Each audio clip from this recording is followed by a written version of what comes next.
9 हमारा आज के लेक्चर में एक तो हम प्रीवियस जो कंसेप्ट डिस्कस किए थे उसकी होम असाइनमेंट डिस्कस करेंगे और फिर दो मजीद कंसेप्ट है पनिशमेंट फॉर मनी लॉन्ड्रिंग और designated payment system.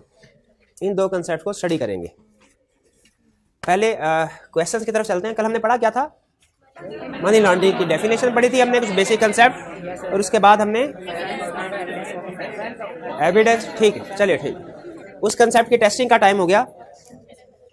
Question 1, state whether offence of money laundering has been committed in following cases और नॉट। यानी आपने बताना है कि ये मनी लॉन्ड्रिंग का केस बनता है या नहीं बनता। मनी लॉन्ड्रिंग की डेफिनेशन याद है ना? Converting dirty money into clean money, यानी जो ऐसे लगता है जैसे लीगल सोर्सेज से हासिल की हो, हालांकि असल में वो इलीगल सोर्सेज से आई। An individual earn ₹5 million from smuggling and sale of illegal drugs. अच्छा, अहम चीज है ना मनी लॉन्ड्रिंग में, वो है जब लॉन्ड्रिंग होगी, यानी जब कन्वर्जन होगी। सिर्फ इलीगल एक्टिविटी करना ये मनी लॉन्ड्रिंग नहीं है। सिर्फ रिश्वत लिया ये जुर्म तो है, एक जुर्म है, लेकिन ये मनी लॉन्ड्रिंग है। मनी लॉन्ड्रिंग क्या होगी? जब आप शो करवाएंगे कि ये किसी लीगल सोर्स से आया, जैसे मुझे किसी ने तोहफा दिया और आप उसे एज गिफ्ट के तौर पर अपनी टैक्स रिटर्न में शो करवाते हैं और उसको फिर यूज करते हैं, ये मनी लॉन्ड्रिंग है। इसमें याद रखें, इलीगल मनी ओरिजिनेट तो हुई है लेकिन वो किसी लीगल चीज में कन्वर्ट नहीं हुई। ठीक है, आगे कन्वर्जन का प्रोसेस नहीं हुआ, इसलिए ये इलीगल एक्टिविटी तो है, मनी लॉन्ड्रिंग नहीं है।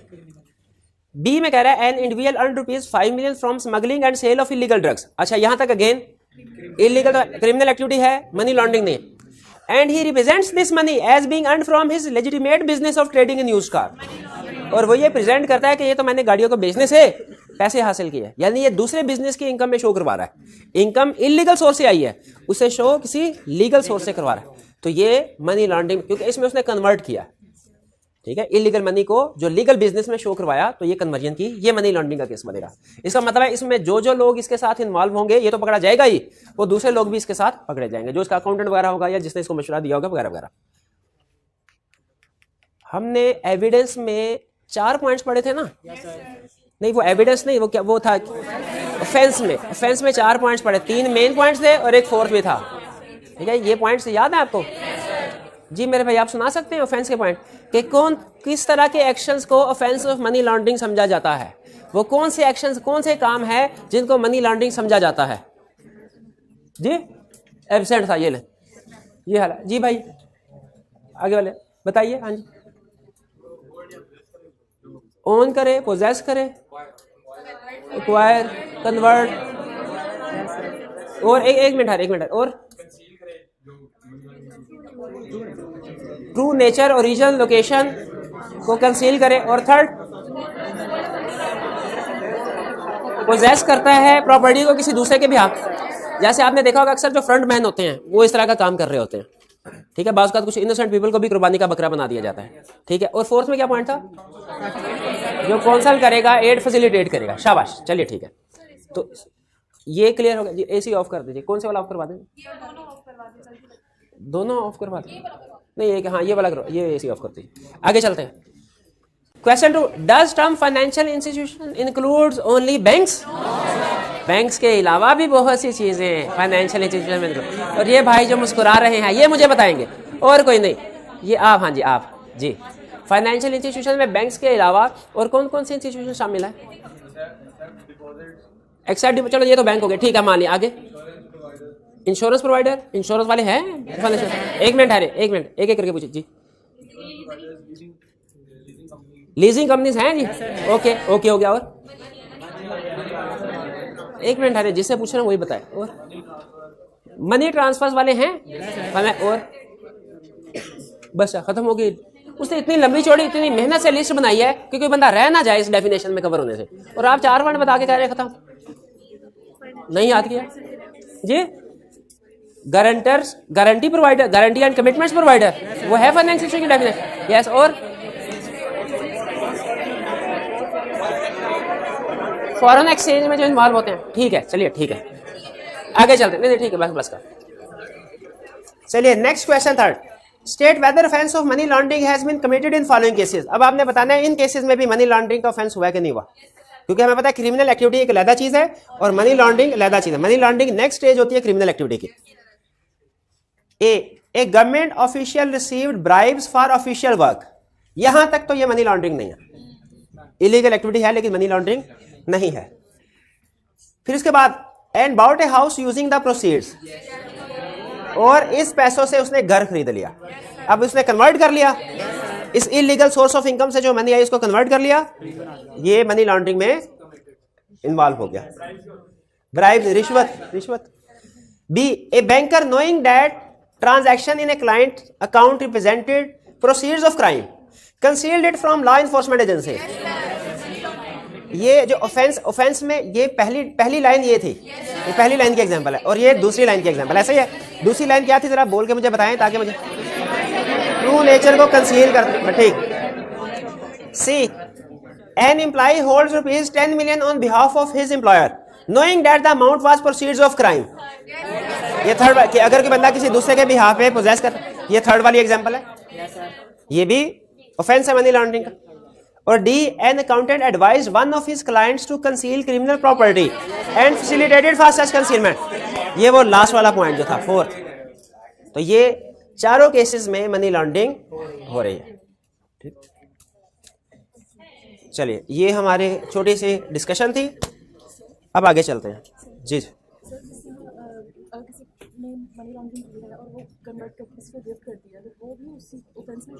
अगर किसी ने मनी लॉन्ड्रिंग की और उसको कन्वर्ट किया प्रॉपर्टी वगैरह में और किसी पार्टी को गिफ्ट कर दिया, किसी पार्टी को गिफ्ट कर दिया, क्या वो पार्टी भी मनी लॉन्ड्रिंग में इन्वॉल्व है? क्वेश्चन है। पहली चीज डिपेंड करता है उसको पता है कि नहीं पता। ठीक है, अगर उसको पता है तो वो मनी लॉन्ड्रिंग में इन्वॉल्व है, और अगर उसको नहीं पता तो मनी लॉन्ड्रिंग में इन्वॉल्व नहीं। लेकिन इसमें एक इंटरेस्टिंग ट्विस्ट है जो हमने आज के लेक्चर में पढ़ना था। आपने शायद, वैसे है एग्जाम्पल तो अजीबो गरीब से, लेकिन बहरहाल सिर्फ कंसेप्ट से रिलेटेड एग्जाम्पल दे रहा हूँ।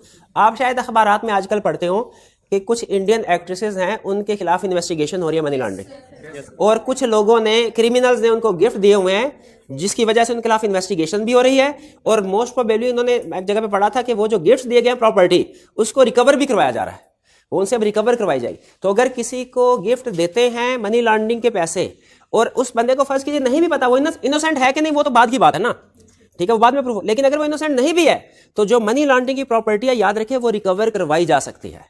ये नहीं है कि वो दूसरी पार्टी कहे कि जी मुझे तो पता ही नहीं था इसका, और वो उसको अपने पास नहीं, लॉ कहता है ये इसको हम रिकवर करवा सकते हैं। आज हमने पनिशमेंट में भी इस कंसेप्ट को स्टडी करना। और कोई क्वेश्चन? जी मैम।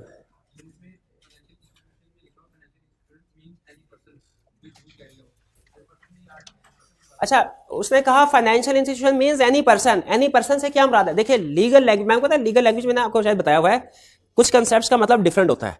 प्रॉपर्टी का मतलब काउंटिंग में कुछ हो रहा है, लॉ में कुछ हो रहा है। क्रेडिटर का मतलब काउंटिंग में कुछ हो रहा है, लॉ में कुछ हो रहा है। लॉ में क्रेडिटर हर उस बंदे को कहते हैं जिसको आपने पैसे देने हैं, जबकि काउंटिंग में सिर्फ उसी बंदे को कहते हैं जिसे आप उधार माल उठाते हैं।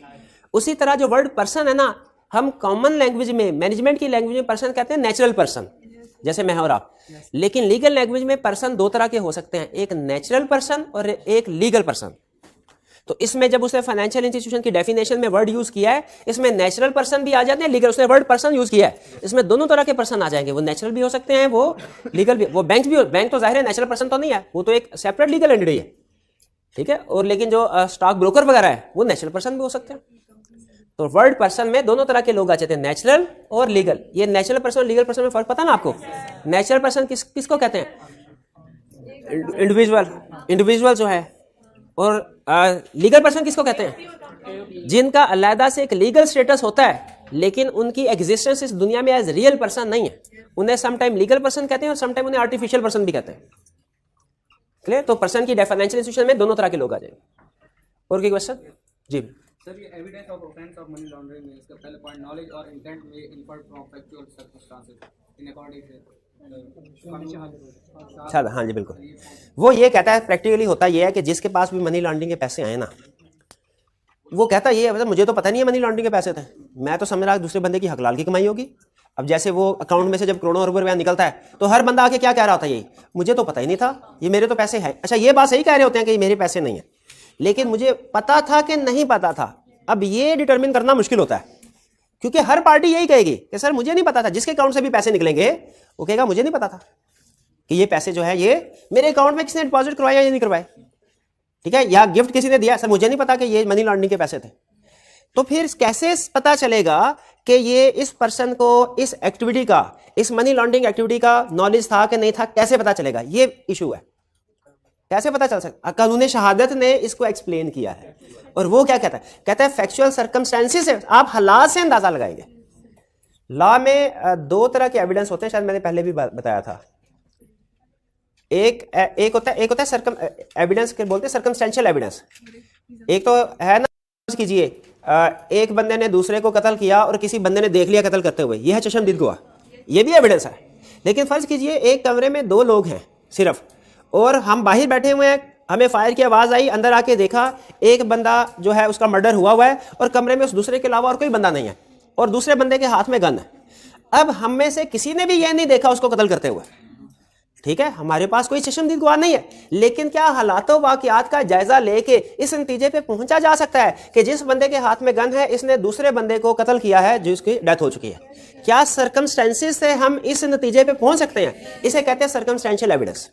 तो अब चूंकि जिस वक्त मनी लॉन्ड्रिंग एक्टिविटी हो रही थी उस वक्त कोई मौजूद तो नहीं होता नॉर्मली, और ना ही इसकी कोई लिखत पढ़त होती है, कोई सबूत थोड़ी होता है क्रिमिनल एक्टिविटीज का, तो फिर हमें कैसे पता चलेगा, अंदाजा लगेगा कि दूसरा बंदे की मर्जी से मनी लॉन्ड्रिंग एक्टिविटीज हुई हैं कि नहीं हुई? कैसे पता? क्योंकि याद रखें मनी लॉन्ड्रिंग के लिए हमेशा दूसरे लोगों को फ्रंटमैन बनाना पड़ता है, दूसरे लोगों के थ्रू इस ट्रांजैक्शन को ओरिजिनेट करना पड़ता है, जिनका कोई लीगल सोर्स ऑफ इनकम हो या उनके नाम पे कोई कंपनी रजिस्टर करवाई जाती है वगैरह, तो दूसरे लोगों की जरूरत जरूर पड़ती है। अब ये कैसे पता चलेगा वो पापड़ी वाला, वो छाबड़ी वाला, वो बर्फ वाला इस मनी लॉन्ड्रिंग में जानबूझ के इन्वॉल्व था कि नहीं था? हो सकता है उसको कहा गया होगा तुम्हें हर महीने 1 लाख रुपया मिलता रहेगा, तो तुमने बस किसी को कुछ बताना नहीं तुम्हारे अकाउंट में क्या हो रहा है। ओके ठीक है, पहले बेरोजगारी से भी खुदकुशी करनी थी, चलो ये रिस्क लेके देख लेते हैं, वो तो तैयार हो जाते हैं इस तरह के लोग। अब कैसे पता चलेगा इसकी मर्जी से ट्रांजैक्शन इसके अकाउंट में हो रही थी कि नहीं?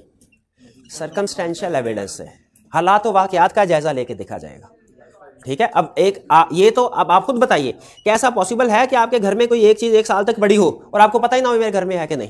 अगर आपको इवन नहीं भी पता तो पता होना चाहिए था आपको, या आपकी नाअहली है, क्यों नहीं पता? अब मेरे अकाउंट में कौन पैसे डिपॉजिट करवा रहा है, कौन पैसे निकल के कहां जा रहे हैं, क्या ये मुझे पता नहीं होना चाहिए? बिल्कुल पता होना चाहिए। और अगर मुझे नहीं पता, मैं इस चीज का ध्यान रख, तो भी ये मेरी गलती है।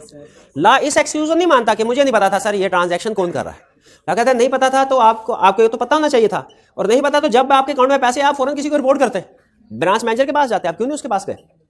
तो इसीलिए मनी लॉन्ड्रिंग में याद रखिएगा नॉर्मली कोई चशमदीद गवाह मौजूद नहीं होते, तो इसीलिए हालातों वाकयात से जायजा लेकर अंदाजा लगाया जाता है कि ये मनी लॉन्ड्रिंग में इन्वॉल्व होगा कि नहीं होगा।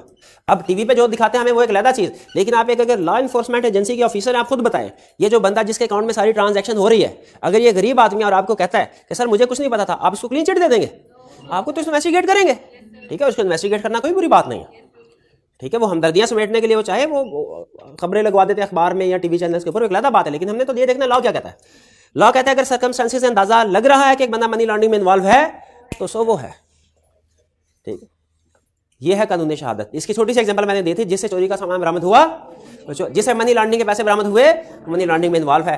अज्यूम किया जाएगा पैसे इसके नहीं भी हैं, ये फैसिलिटेट कर रहा है, तो फैसिलिटेटर भी मनी लॉन्ड्रिंग में इन्वॉल्व होता है, वो भी ऑफेंस है। और कोई क्वेश्चन? जी जी।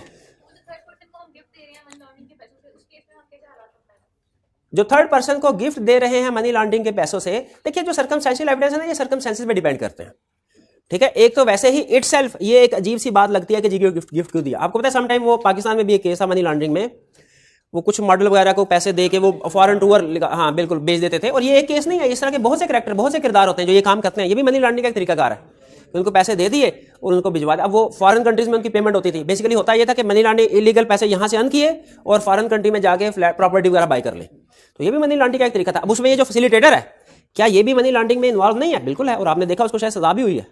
अब पता नहीं करंट स्टेटस क्या है, लेकिन नहीं वो जो मॉडल थी कोई खातून, हाँ अयान अली, बिल्कुल, तो वो ये मनी लॉन्ड्रिंग का एक तरीकाकार था। तो अगर ये जो गिफ्ट के ये हालातों वाकयात से लॉ इन्फोर्समेंट एजेंसी इसको एनालाइज कर लेती है। अब क्वेश्चन ये है कि इतनी बड़ा गिफ्ट करना हो, कोई छोटा मोटा नॉर्मल वैल्यू का गिफ्ट समझ में आता है, हैवी अमाउंट करोड़ों में जो गिफ्ट किए जाते हैं वो बेसिकली बज़ाहिर बताए जाते हैं कि गिफ्ट हैं, असल में वो मनी लॉन्ड्रिंग का एक तरीकाकार होता है। ए ने बी को गिफ्ट किया होता है, बी ने आगे सी को गिफ्ट करना होता है, घूम फिर के वो किसी ना किसी जगह पे फिर वो प्रॉपर्टी बाय करते हैं। और कोई क्वेश्चन? जी। Are having reasons to believe, यानी अगर एक बंदे को पता था कि ये मनी लॉन्ड्रिंग के पैसे हैं तो वो भी इन्वॉल्व है, और दूसरा पता नहीं था लेकिन उसे पता होना चाहिए था, तो ये भी मनी लॉन्ड्रिंग में इन्वॉल्व है। अब अगर फर्ज कीजिए मैं बाइक चलाता हूँ, गाड़ी चलाता हूँ, सिग्नल आता है, सिग्नल पे रुकता नहीं और सारे मुझे आगे पकड़ लेता है, कहता है हाँ भाई आपने सिग्नल तोड़ा, जुर्माना दे। और मैं ये कहूँ मुझे तो पता ही नहीं था कि जब ये रेड सिग्नल, रेड लाइट हो तो रुकना होता है, मुझे माफी दे देगा? कहता है पता नहीं था लेकिन पता होना चाहिए था। Ignorance of law is no excuse. तो कहता है अगर आपको पता नहीं था लेकिन हाँ रीजनेबल बेसिस पे आपको नॉलेज होना चाहिए था, तो हम एज्यूम करेंगे कि आपको नॉलेज था इसका। और कोई क्वेश्चन? अब कोई चलते चलते मुझे मेरे अकाउंट में कोई 1 करोड़ रुपया डिपॉजिट करवा जाए और मैं कहूँ जी मुझे पता नहीं कौन डिपॉजिट करवा गया, मुझे तो पता होना चाहिए था। हाँ जी, चलिए बहरहाल इसको छोड़ते हैं। ये बहरहाल डिटेल इन्वेस्टिगेशन, ये लॉ इन्फोर्समेंट एजेंसी का काम इसी तरह के मैटर्स को इन्वेस्टिगेट करना है। हम सिर्फ बेसिक कंसेप्ट पढ़ रहे हैं, हम पूरी की पूरी प्रोसीडिंग्स को नहीं डिस्कस कर रहे। और कोई क्वेश्चन हो तो पूछ लें।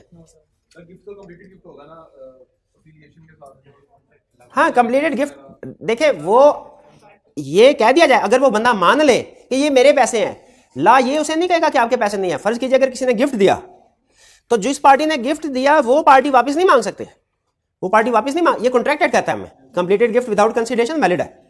लेकिन इशू ये है कि हमने तो इस चीज से गर्ज ही नहीं लॉ इन्फोर्समेंट एजेंसीज को कि ये पैसे किसके, उन्हें इस चीज से गर्ज है ये मनी लॉन्ड्रिंग के पैसे हैं ना, आप बताइए ओरिजिन क्या है इन पैसों का, आप बताएं। और अगर आप नहीं बता रहे इसका मतलब साबित हो गया मनी लॉन्ड्रिंग है। तो वो तो मनी लॉन्ड्रिंग के पैसे किसी के पास भी मौजूद होंगे, वो कोर्ट उसे लॉ उसे वो खींच लेगा, लॉ उसे ये थोड़ी कहेगा ये आपके पैसे। मनी लॉन्ड्रिंग के पैसे जिसके पास भी मौजूद होंगे लॉ उन्हें रिकवर करवाएगा।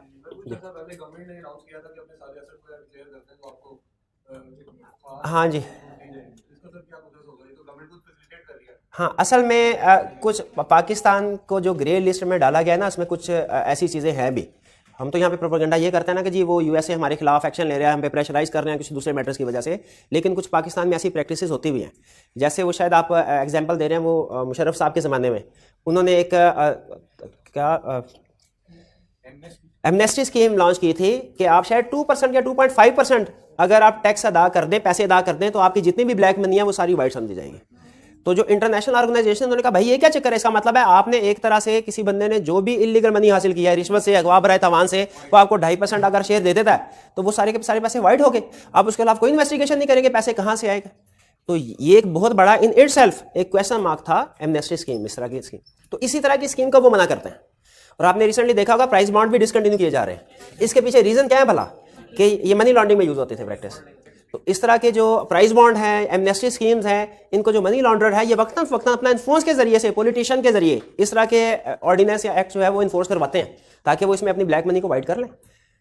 ठीक है, ये जो FATF वगैरह दूसरे लोग जो हैं ये इस चीज को रोकने की कोशिश कर रहे हैं। जी और कोई क्वेश्चन? चलिए अब आज के लेक्चर की तरफ चलते हैं। हमने स्टडी कर लिया था ऑफेंस तक, कल हमने ये पढ़ लिया कि क्या चीज जुर्म होगी मनी लॉन्ड्रिंग का और इसको साबित कैसे किया जाएगा, ये भी पढ़ लिया। अब हम आगे स्टडी करते हैं कि अगर साबित हो गया कि किसी ने ऑफेंस किया है, एविडेंस मिल गया मनी लॉन्ड्रिंग का, उसको सजा क्या मिलेगी। डिपेंड करता है इंडिविजुअल्स है इन्वॉल्व या कि कोई लीगल पर्सन कंपनी इन्वॉल्व है। इंडिविजुअल तो नॉर्मली कोई ना कोई जरूर इन्वॉल्व होंगे। सम टाइम कुछ बैंक्स भी जो सपोर्ट करते हैं मनी लॉन्ड्रिंग एक्टिविटीज को, वो भी इन्वॉल्व होते हैं। ठीक है, लीगल पर्सन, कंपनीज भी इन्वॉल्व हो सकते हैं। अगर कोई इंडिविजुअल इन्वॉल्व है उसको क्या सजा मिलेगी, इम्प्रिजनमेंट, सजा, कैद। कितनी? कम अज कम 1 और ज्यादा से ज्यादा अप टू 10 ईयर्स, 1 से 10 साल की कैद। किसको? जिसने मनी लॉन्ड्रिंग की है। फिर उसको फाइन अप टू 25 मिलियन यानी 2.5 करोड़ तक का फाइन, 2.5 करोड़ तक का फाइन। और फिर जिस प्रॉपर्टी को मनी लॉन्ड्रिंग की गई है फॉर फ्यूचर, उसको बेहक्के सरकार जब्त कर लिया जाएगा उस प्रॉपर्टी। और अगर उसने वो प्रॉपर्टी, फर्ज कीजिए अगर तो उसने प्रॉपर्टी आगे किसी को गिफ्ट की हुई है तो उस बंदे से ले ले, लेकिन फर्ज कीजिए अगर उसको सेल कर दिया प्रॉपर्टी और वो बंदा इनोसेंट बायर है, इनोसेंट बायर, आपको पता है लॉ इनोसेंट बायर को हमेशा प्रोटेक्ट करता है। ठीक है, तो अब उससे वो इनोसेंट बायर से प्रॉपर्टी वापस नहीं ली जाएगी, बल्कि इसी को कहा जाएगा कि पैसे जो प्रॉपर्टी बेच के जो तुमने पैसे रखे थे उसे कोई और चीज खरीदी या पैसे घर में रखे हैं, इक्वल वैल्यू की अदर प्रॉपर्टी जो इस पार्टी के नाम पे होगी वो उसे जब्त की जाएगी। इंप्रिजनमेंट समझ आ गया, फाइन समझ आ गया। अगर इन भाईजान ने मनी लॉन्ड्रिंग की और उससे फर्ज कीजिए कोई प्लॉट खरीदा, अब यहां पे लॉ ये कहता है कि हमने उसे कैद में डाल दिया, जुर्माना भी ले लिया, अब उसका प्लाट भी गवर्नमेंट जब्त कर लेगी। ये बात समझ आ गई? ये भाईजान चालाक थे, इन्होंने प्लाट बेच दिया। अब गवर्नमेंट क्या करे? अब वो प्लाट तो जब्त नहीं कर सकती, वो तो इनोसेंट बायर ने खरीद लिया। अब गवर्नमेंट ये कहती है कि आपकी और कोई अदर प्रॉपर्टी होगी ना इक्वल वैल्यू की, हम वो जब्त कर लेंगे। ना हुई तो फिर शायद उस लिहाज से उसकी इंप्रिजनमेंट में इजाफा कर देंगे। अगर फाइन वो पे नहीं करता तो आपको पता है नॉर्मली यही होता है, फाइन पे ना किया जाए तो सजा में कैद में इजाफा कर दिया जाता है। नहीं, इन तीनों, ये तीनों में से कोई एक नहीं। अब ये कोर्ट की मर्जी है कि वो कौन सी जो है पेनल्टी इंपोज करता है, पनिशमेंट इंपोज करता है। ये तीनों है, कोर्ट ये तीनों पेनल्टीज इंपोज कर सकता है। और अगर लीगल पर्सन हो, कोई बैंकर है, उसका फाइन ज्यादा है। कोई बैंक है अगर पूरे का 100 मिलियन, और इसमें अगर कोई ऑफिशियल इन्वॉल्व हैं, जैसे मनी लॉन्ड्रिंग वाले को तो ये जिस पॉलिटिशियन ने, पॉलिटिशियन में वैसे एग्जांपल दे रहा हूं क्योंकि अखबार में स्टोरीज बार आते हैं, लाजमी नहीं है कि सिर्फ वही मनी लॉन्ड्रिंग में इन्वॉल्व हो, और भी बहुत से लोग होते हैं। तो इंडिविजुअल अगर कोई इन्वॉल्व है उसको तो ये सजा मिल जाए। इस इंडिविजुअल की हेल्प अगर किसी बैंक ने की है और इसके ऑफिशियल्स ने की है, क्या उस बैंक को भी सजा मिलनी चाहिए? बिल्कुल मिलनी चाहिए। और अगर आप नेट पे गूगल पे सर्च करेंगे, मैं से एग्जांपल ढूंढ रहा था तो मुझे पता चला कि यूएसए में शायद कुछ बड़े बड़े बैंक्स हैं, उनको भी पेनल्टी इंपोज की गई मनी लॉन्ड्रिंग के, कि वो करते क्या थे, ट्रांजैक्शंस उन्होंने एक पार्टी से पेमेंट लेके ना दूसरी, क्योंकि इंटरनेशनल की ब्रांचेस होती है ना, तो एक कंट्री में डिपॉजिट करवाता है मनी लॉन्ड्रर और दूसरी कंट्री से पैसे निकलवा लेता है। और पेनल्टी किस बेस पे? कि इसने प्रॉपर डॉक्यूमेंटेशन ने ली उस पैसों की, कि पैसे किसके हैं, कहां से आए हैं, और जिस दूसरी कंट्री में भिजवाए जा रहे हैं किस पर्पज के लिए भिजवाए जा रहे हैं। तो सिर्फ डॉक्यूमेंटेशन नहीं थी बैंक के पास, और जो लॉ एनफोर्समेंट एजेंसीज थी उन्होंने कहा नहीं आप भी मनी लॉन्ड्रिंग में इन्वॉल्व है, और उनको अच्छी खासी हैवी पेनल्टीज इंपोज की गई। तो 100 मिलियन तक यानी 10 करोड़ तक की पेनल्टी इंपोज हो सकती है। और इसमें जो ऑफिशियल्स इन्वॉल्व होंगे उनको भी सेम पेनल्टी इंपोज की जाएगी जो कि इंडिविजुअल के केस में। अब आप मुझे बताएं, वो जो प्रॉपर्टी वाले के अकाउंट से पैसे निकले, प्रॉपर्टी वाले को तो पकड़ लिया उन्होंने, अब साबित होगा जिसके भी पैसे हैं उसको भी जब साबित होगा, पता चलेगा, तब पकड़ लेंगे। लेकिन क्या उस ब्रांच मैनेजर का भी कसूर नहीं है? उस बैंक का भी कसूर नहीं है, वो इन्वॉल्व है, तो उस बैंक को भी पेनल्टी इंपोज होनी चाहिए। और खास तौर पे उस ब्रांच मैनेजर को। ये तो नहीं हो सकता इतनी बड़ी अमाउंट से डिपॉजिट हो रही है और ब्रांच मैनेजर को पता ही ना हो कौन कर रहा है, क्यों कर रहा है। ठीक है, तो इन लोगों को पता होता है। जिस तरह एक रेडी वाला होता है ना, वो सारा दिन फल से जाके बैठा होता है, उसे अपने एक एक दाने का पता होता है कि कौन सा दाना किस जगह पे दाग है, उसने रखे इस तरीके से होते हैं, दूसरी तरफ से चमक रहे होते हैं। ठीक है, जब आप घर लेके जाते हैं कहते हैं तो चीज नहीं जो मैंने खरीदी थी। उसी तरह जो ब्रांच है ना, ब्रांच मैनेजर एक बैंक का, उसको अपने एक एक अकाउंट होल्डर के बारे में पता होता है। इवन मेरा जिस बैंक में अकाउंट है वो मेरे रिलेटिव्स तक को जानता है। वो बंदा जो अच्छा प्रोफेशनल होता है ना, उसको ये करना चाहिए कि जिस जगह पे काम कर रहे हैं उसके इर्द गिर्द जो प्रोफेशनल वर्क के हवाले से इंफॉर्मेशन है, सारी इंफॉर्मेशन उसके पास मौजूद हो। तो ये नहीं हो सकता कि किसी बैंक में इस तरह की ट्रांजैक्शंस हो रही हैं और उस ब्रांच मैनेजर के, बैंकर के मुझे पता ही नहीं इसके बारे में, उनको सारा पता होता है। जो मनी लॉन्ड्रिंग में इन्वॉल्व होगा वो सब मनी, देखें मनी लॉन्ड्रिंग की डेफिनेशन में हमने पढ़ा ना चारों चीजें, उस सब के लिए ये पेनल्टी है।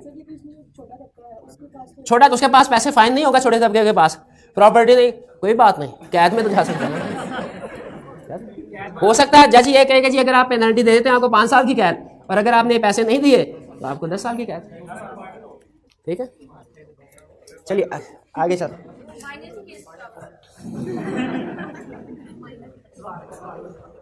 माइनर जो है वो तो कॉन्ट्रैक्ट कर ही नहीं सकता, और माइनर का बैंक अकाउंट भी ओपन नहीं हो सकता, तो इसलिए माइनर जो है वो इररेलेवेंट एग्जाम्पल। अच्छा, यहां तक हमारा कंसर्न मनी लॉन्ड्रिंग कंप्लीट हो गया। मनी लॉन्ड्रिंग सिर्फ हमारा इतना ही था। अब नेक्स्ट कंसेप्ट जो हम स्टडी करने जा रहे हैं, अच्छा मुझे ये बताइए आपके ख्याल में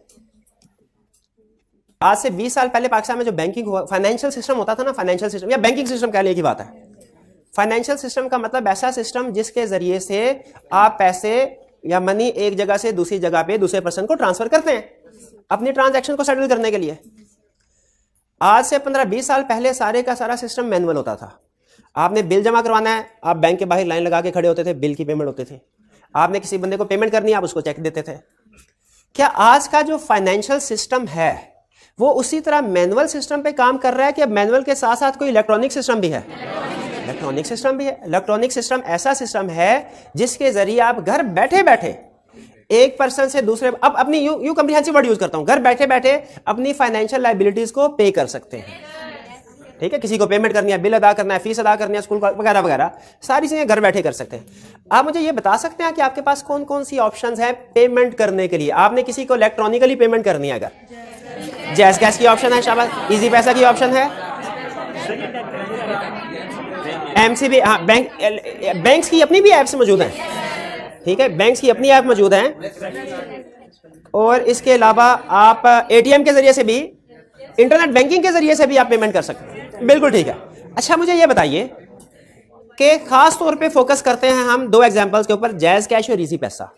आपके ख्याल में क्या, अच्छा पहली चीज ये, इनका रेगुलेटर कौन होगा इन फाइनेंशियल सिस्टम का? जैज़ कैश का एक तो ये है ना, ऑपरेटर कौन होगा, चला कौन रहा होगा? जैज़ कैश को चला रहे होंगे, नाम से जाहिर है जैज़ वाले, ठीक है। इजी पैसा को कौन चला रहा है, ऑपरेट को? टेलीनॉर की ऐप है। चले, इसका मतलब है इजी पैसा का ऑपरेटर है टेलीनॉर और जैज़ कैश का ऑपरेटर है जैज़। लेकिन इन्होंने किसी ना किसी बैंक्स के साथ भी लिंक होता है जिसके थ्रू ये ट्रांजैक्शन एग्जीक्यूट करते हैं। चले ठीक है, ये तो उसके ऑपरेटर है, यानी चलाने वाले। इनका रेगुलेटर कौन होगा भला? एफबीआर नहीं, स्टेट बैंक ऑफ पाकिस्तान में जितने भी फाइनेंशियल ट्रांजैक्शन, फाइनेंशियल इंस्टीट्यूशन है ना, इनको रेगुलेटर है state bank of Pakistan. Sometime कुछ दूसरे रेगुलेटर्स भी होते हैं, लेकिन main regulator state bank of Pakistan है। क्या जैज़ कैश और इजी पैसा जो ऐप आई हैं स्टेट बैंक की इजाजत से आई होंगी? बिल्कुल, उसकी इजाजत के बगैर तो नहीं होती। क्या स्टेट बैंक ऑपरेटर को सिर्फ लाइसेंस दे दे कि ये आप जो पेमेंट सिस्टम इंट्रोड्यूस करवाने जा रहे हैं, आपको लाइसेंस दिया जा रहा है, आप ऑपरेट करें पाकिस्तान में, उसको लाइसेंस दे के पहले देखना चाहिए कि इनके पास प्रॉपर इंफ्रास्ट्रक्चर मौजूद है कि नहीं? ये तो नहीं कि एक बंदा किसी दूसरे को पेमेंट भेजेगा तो पैसे काट दे उसके अकाउंट से, अगले बंदे को पेमेंट पहुंची नहीं। या इनका रिकॉर्डिंग सिस्टम ठीक है, जो कि अगर कस्टमर, फर्ज कीजिए उसने कोई ट्रांजैक्शन की और वो ट्रांजैक्शन कैंसिल हो गई, तो ऐसा तो नहीं कि बाद में रिवर्सल आते आते बहुत 7 दिन या 10, 15, 20 दिन या महीना लग जाता है, या ऐसा है कि ट्रांजैक्शन रिवर्स होती नहीं है। क्या स्टेट बैंक को लाइसेंस देने से पहले इन चीज एक कोई क्राइटेरिया रखना चाहिए? बिल्कुल रखना चाहिए।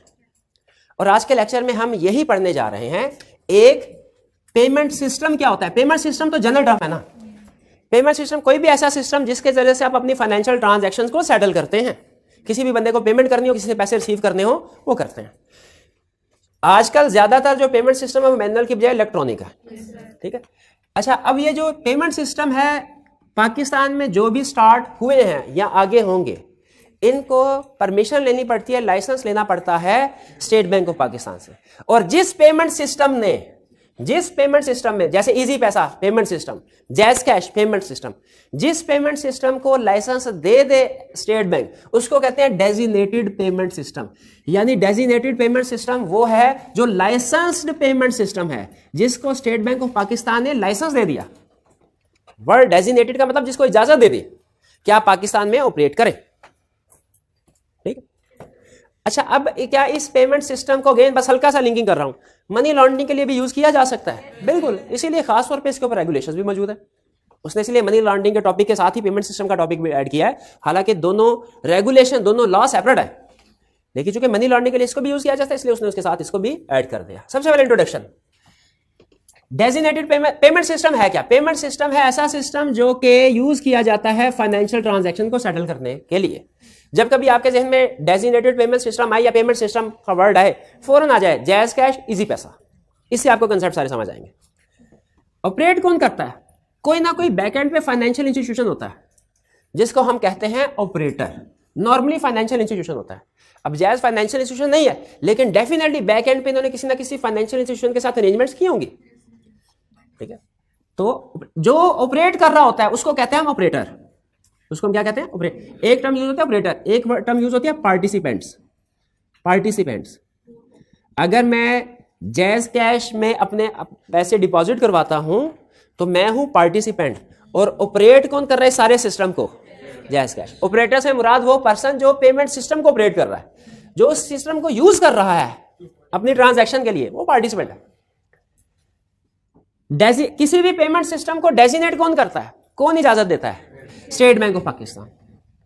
और एट टाइम ऑफ परमिशन यानी लाइसेंस देते वक्त और लाइसेंस देने के बाद भी स्टेट बैंक ऑफ पाकिस्तान उसका इक्विपमेंट भी इंस्पेक्ट कर सकता है, उसकी बुक्स को भी इंस्पेक्ट कर सकता है और प्रेमिसेस में जाके भी विजिट कर सकता है। इसलिए देखिए, चूंकि इसमें जनरल पब्लिक का पैसा इन्वॉल्व होता है और जहां पे जनरल पब्लिक का इंटरेस्ट इन्वॉल्व होता है ना, हमेशा रेगुलेटर वहां पे ज्यादा रेगुलेशन इंपोज करता है।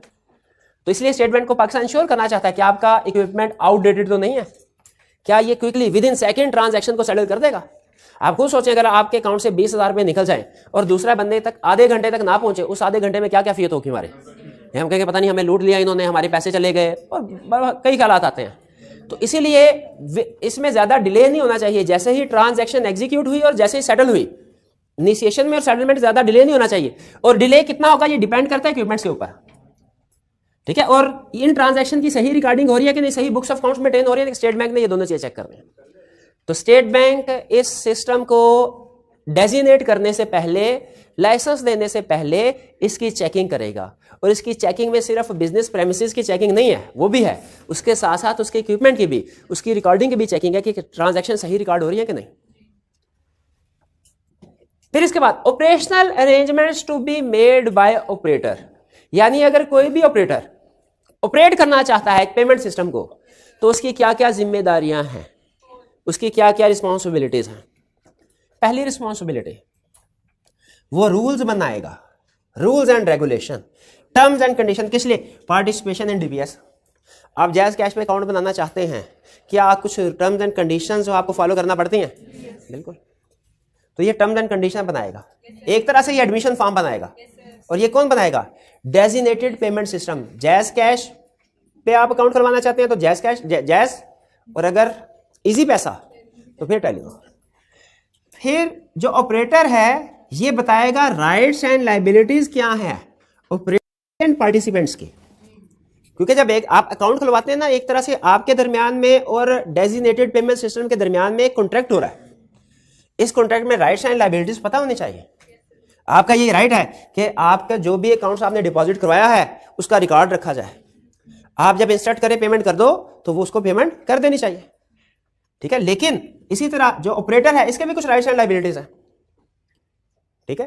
कि आपने फॉर एग्जांपल बाज़ औक़ात वो ये कंडीशन इंपोज करते हैं कि आपके अकाउंट में मिनिमम इतने पैसे होने चाहिए, या ये कंडीशन इंपोज करते हैं कि आपकी बायोमेट्रिक वेरिफिकेशन होनी चाहिए, जो भी है। तो चूंकि ये कॉन्ट्रैक्ट है, इसीलिए ऑपरेटर की जिम्मेदारी है अपनी ऑपरेशनल अरेंजमेंट्स में उसने rights and liabilities of operator and participants इनको डिस्क्राइब करना है। पहले लिखेंगे, एग्री करेंगे, डिस्क्राइब करना है ताकि जो पार्टिसिपेंट है उसको पता हो उसके क्या राइट्स एंड लायबिलिटीज है। फिर safety, operational reliability and contingency arrangement. Operator की जिम्मेदारी है उसका जो भी सेटअप सिस्टम है जिसमें इक्विपमेंट भी शामिल है, बुक्स भी शामिल है, वो इंश्योर करे ये सेफ रहे। ऐसा ना मुझे एक दिन पता चले मेरा बैलेंस जीरो हो गया। कैसे जीरो हो गया? हैकर आया था, उसने सारे हैक किया सिस्टम और पैसे सारे ट्रांसफर करवा लिए। सिस्टम को सिक्योर रखना ये किसकी जिम्मेदारी है? ऑपरेटर की। और अगर कभी हैकिंग होती है तो इसका नुकसान क्या मुझे होना चाहिए? नहीं, ऑपरेटर को, क्योंकि उसकी जिम्मेदारी थी, उसकी जिम्मेदारी थी जी। तो ऑपरेटर ने जो ऑपरेशनल अरेंजमेंट्स करनी है, ऑपरेशनल अरेंजमेंट ये चीज इंश्योर करने के लिए कि पेमेंट सिस्टम स्मूथली ऑपरेट करे और पार्टीज को अपने terms and condition, rights and liabilities clear हो। उनमें सबसे पहले क्या करना है? पार्टिसिपेशन डीपीएस में यानी एंटर होने के लिए क्या क्या रिक्वायरमेंट्स है, टर्म एंड कंडीशन ऑपरेटर वो डिसाइड करेगा। फिर दोनों पार्टीज यानी ऑपरेटर और पार्टिसिपेंट के क्या राइट्स एंड लायबिलिटीज हैं वो क्लियरली कम्युनिकेट किए जाएंगे पार्टिसिपेंट को। और नेक्स्ट ऑपरेटर रिस्पॉन्सिबल होगा ये इंश्योर करने के लिए कि उसका सिस्टम सेफ रहता है, कंटिन्यूसली ऑपरेट रहता है। ऐसा नहीं है कि कभी हम पेमेंट करना चाहे और पता चले 12 घंटों के लिए सिस्टम ब्लॉक है, पेमेंट नहीं हो सकती। ऑपरेशनल एफिशिएंसी, ऑपरेशनल रिलायबिलिटी ये इंश्योर करना ऑपरेटर का काम है। और कंटिजेंसी अरेंजमेंट, अगर फर्ज कीजिए कभी सिस्टम में कोई वायरस आ जाता है या कोई हैकर अटैक कर देते हैं और सिस्टम को ब्लॉक कर दिया जाता है तो एज सुन एज पॉसिबल उसको रिकवर करना है। कंटिजेंसी अरेंजमेंट का मतलब है अगर कभी इस सिस्टम पे, क्योंकि फाइनेंशियल सिस्टम है ना, हैकर्स की हमेशा ये कोशिश होती है कि फाइनेंशियल सिस्टम को अटैक करें, क्योंकि इससे वो लोगों का पासवर्ड वगैरह अकाउंट से रिलेटेड इंफॉर्मेशन चोरी करके पैसों को ट्रांसफर करवा सकते हैं। तो इंश्योर करने के लिए कि सिस्टम सेफ रहे, ऑपरेशनली स्मूथ चलता रहे, अगर कभी कोई हैकर्स वगैरह का या वायरस का अटैक आता है, सिस्टम डिस्टर्ब होता है, as soon as possible recovery हो। कंटिजेंसी अरेंजमेंट को समटाइम बैकअप अरेंजमेंट्स भी कहते हैं कि आपके पास अल्टरनेट ऑप्शन मौजूद हो ताकि आप सिस्टम को रन कर सकें। और फिर management of credit, liquidity and settlement risk. Credit means अगर सम टाइम किसी को फर्ज कीजिए उधार देना है, जैसे बाजुकात आपने अगर आपके मोबाइल का बैलेंस जो है वो जीरो हो जाए तो सम टाइम आपको वो ऑफर करते हैं कि आप चाहें तो क्रेडिट बैलेंस हासिल कर लें। उसी तरह पेमेंट सिस्टम भी क्रेडिट ऑप्शन आपको दे सकता है कि अगर आपके अकाउंट में पैसे नहीं है, आपने कोई बिल वगैरह की पेमेंट करनी है, आप क्रेडिट ऑप्शन को हासिल कर सकते हैं।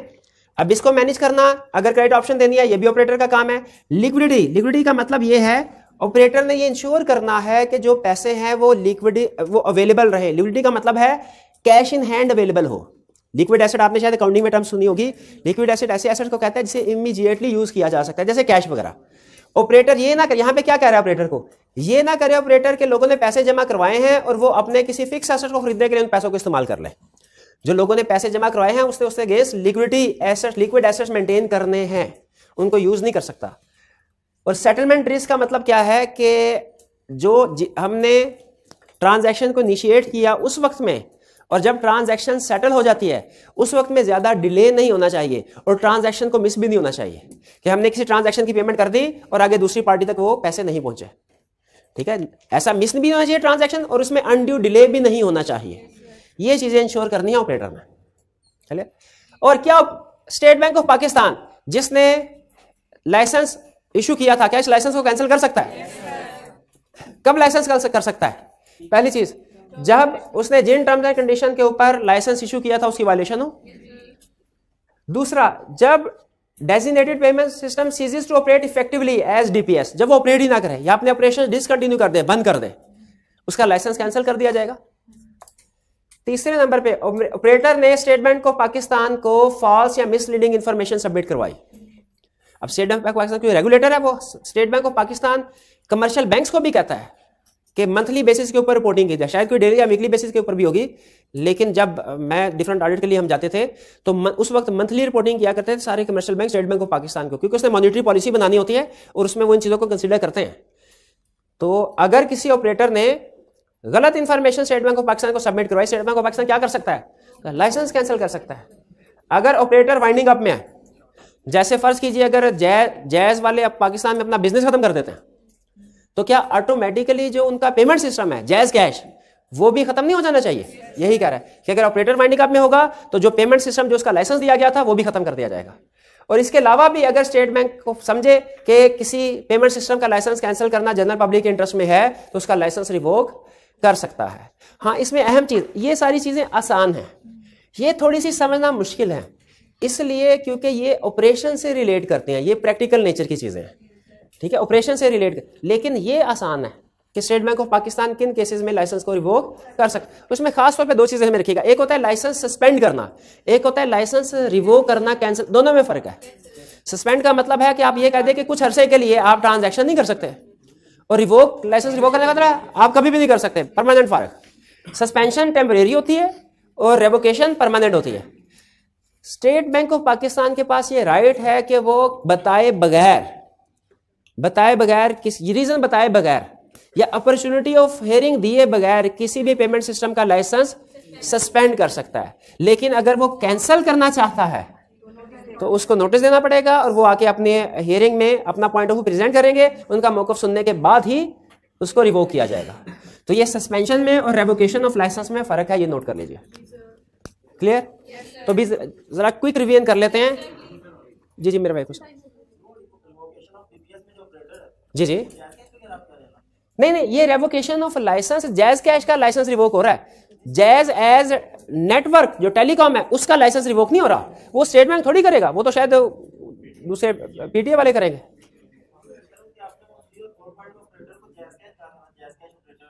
नहीं, हाँ जी बिल्कुल, ऑपरेटर से मुराद नहीं, ऑपरेटर से मुराद वो मैनेजमेंट है, जो लोग मैनेज कर रहे हैं इसको, यानी जैज वाले। तो जाहिर है ये सारा रिकॉर्ड जो जैज कैश का कौन मेंटेन कर रहा होगा? जैज वाले, मैनेजर वो है ना। जिस तरह यूं समझ लीजिए, जिस तरह एक बैंक है, एक उसका हेड ऑफिस होता है और उसकी डिफरेंट ब्रांचेस होती हैं, तो जो जैज कैश है ये एक तरह से ब्रांच है, इसको मैनेज कौन कर रहा होगा? हेड ऑफिस वाले, यानी जैज वाले। ठीक है, तो ऑपरेटर से मुराद जो इसको रन कर रहे हैं वो जैज वाले हैं। ऑपरेटर से मुराद, अगर मेरे मुंह से जैज कैश निकल गया तो वो गलती से निकल गया होगा भाई। ठीक,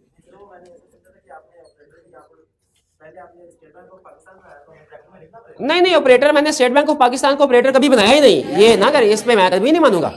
मैंने तो उसे रेगुलेटर बनाया, वो रेगुलेटर है, वो नहीं ऑपरेटर। चलिए जरा क्विक रिवीजन करते हैं। पेमेंट सिस्टम किसको कहते हैं? जिसके जरिए फाइनेंशियल ट्रांजैक्शन को सेटल किया जाता है। पेमेंट सिस्टम मैनुअल भी हो सकते हैं, इलेक्ट्रॉनिकली भी हो सकते हैं। हम आगे सारी डिस्कशन इलेक्ट्रॉनिक पेमेंट सिस्टम की करेंगे। जो इलेक्ट्रॉनिक पेमेंट सिस्टम को ऑपरेट करता है उसको क्या कहते हैं? ऑपरेटर। और इसको रेगुलेट कौन करता है? स्टेट बैंक ऑफ पाकिस्तान ने जब डेजिग्नेशन अलाउ करनी है, लाइसेंस देना है, तो उस वक्त क्या इंस्पेक्ट कर सकता है?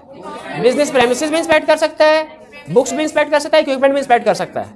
ठीक है, और लाइसेंस दे दिया यहाँ पे, अब जंप लगाते हैं पहले, क्या इस लाइसेंस को रिवोक भी किया जा सकता है? किन सिचुएशन में रिवोक किया जा सकता है? किसी भी टर्म्स एंड कंडीशन की वायलेशन कर लें, अगर वो as DPS designated payment system काम करना बंद कर दें कुछ अरसे के लिए, फिर गलत information state bank of Pakistan को सबमिट करवा दी जाए, ऑपरेटर वाइंडिंग अप में हो या स्टेट बैंक मुनासिब समझे कि इसका लाइसेंस खत्म हो जाना चाहिए, अगर लाइसेंस रिवोक करना है उसके लिए अपॉर्चुनिटी ऑफ हियरिंग दी जाएगी ऑपरेटर को, लेकिन अगर सस्पेंड करना है वो स्टेट बैंक डायरेक्ट कर सकता है, अपॉर्चुनिटी देने की जरूरत नहीं है। क्या लाइसेंस मिल जाए उसके बाद जो पेमेंट सिस्टम ऑपरेट कर रहा है ऑपरेटर, उसकी कुछ रिस्पॉन्सिबिलिटीज हैं, उसने कुछ ऑपरेशनल अरेंजमेंट्स को इंश्योर करना है।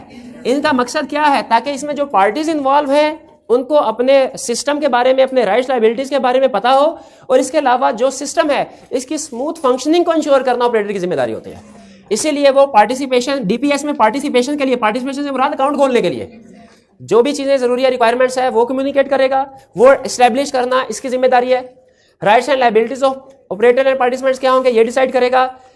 सिस्टम की सेफ्टी के लिए, ऑपरेशनल रिलायबिलिटी के लिए कंटिजेंसी अरेंजमेंट्स करना, ये सारी ऑपरेटर की रिस्पॉन्सिबिलिटीज है। और क्रेडिट की मैनेजमेंट, लिक्विडिटी मैनेजमेंट और सेटलमेंट रिस्क, ये ऑपरेटर की रिस्पॉन्सिबिलिटी है।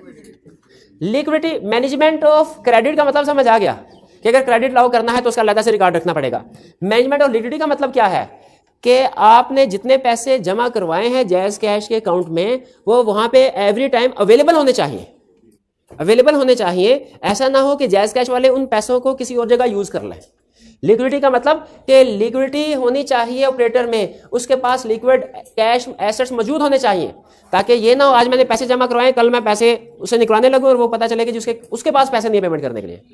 अगर आपने बैंकिंग सिस्टम से वाकिफ होना तो फिर इस चीज कंसेप्ट से वाकिफ होंगे। आप अगर बैंक में 100 रुपया डिपॉजिट करवाते हैं, आपको पता है बैंक आगे जो लैंडिंग करता है, दूसरे लोगों को उधार देता है, वो इसी 100 रुपये में से देता है, लेकिन वो सारे का सारा 100 रुपया उधार के तौर पे आगे नहीं देता, कुछ ना कुछ पैसे अपने पास। क्यों? इसको कहते हैं लिक्विडिटी मेंटेन करना। बैंक ने अपनी लिक्विडिटी, अपना रिजर्व मेंटेन करना था। क्यों? ताकि जब लोग पैसे निकलवाने के लिए आए तो वो उनको रिफ्यूज ना करे कि मेरे पास पैसे नहीं है, मैंने आगे किसी को दे दिया, बल्कि उनको पे करे। तो उसी तरह सिमिलर रिस्पॉन्सिबिलिटी ऑपरेटर की है पेमेंट सिस्टम में। सेटलमेंट इसका मतलब है जो ट्रांजैक्शन हम कर रहे हैं एक्चुअली सेटल भी होनी चाहिए और as soon as possible settle होनी चाहिए। क्लियर? चलिए, ये था हमारा आज का लेक्चर। असाइनमेंट आप जरूर कीजिएगा असाइनमेंट से, ताकि आपको ये कंसेप्ट मजीद क्लियर होंगे। आज का लेक्चर यहाँ पे खत्म करते हैं हम। अल्लाह हाफिज।